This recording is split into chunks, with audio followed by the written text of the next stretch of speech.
சரி, இப்ப சொல்லி என்ன நடந்தது? அந்த கன்றாவிய ஏன் நான் கேக்குறேன்? அது வர நான் என் கண்ணால பார்த்து தொலைஞ்சிட்டேன்.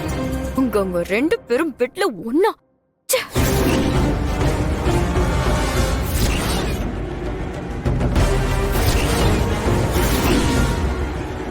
மித்ரா, அமெரிக்கால இருந்து உன்னை ஏன் இங்க வர சொன்னேன்னு நானே ரொம்ப வருத்தப்பட்டு இருக்கேன்.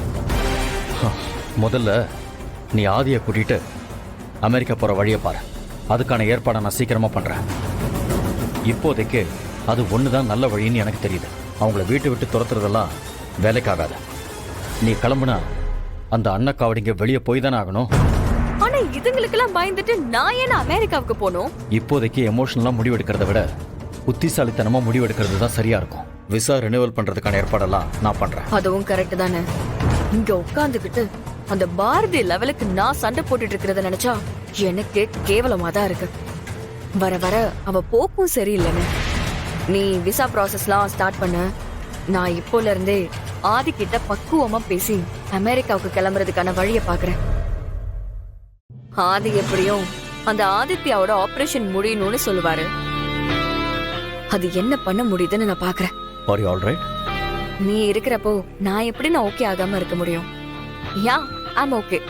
சரி, நான் இப்போ உனக்கு ஒரு ஹாப்பி நியூஸ் சொல்லட்டுமா?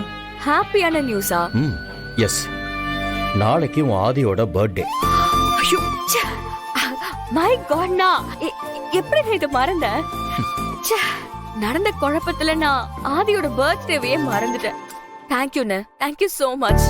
கண்டிப்பா இப்போ உனக்கு இருக்கிற டென்ஷன்ல ஞாபகம் இருக்காதுன்னு தெரிஞ்சுதான் இந்த விஷயத்த உங்ககிட்ட சொன்னேன். அதுவும் இல்லாம இப்ப நம்ம சூழ்நிலை சரியில்லை. நாம ஏதாவது பண்ண போய் அது எதிரிக்கு சாதகமா முடிஞ்சிடக்கூடாது. சத்திரியனா இருக்கிறத விட சாணக்கியனா இருக்கணும். அதுதான் முக்கியம். It's not too late.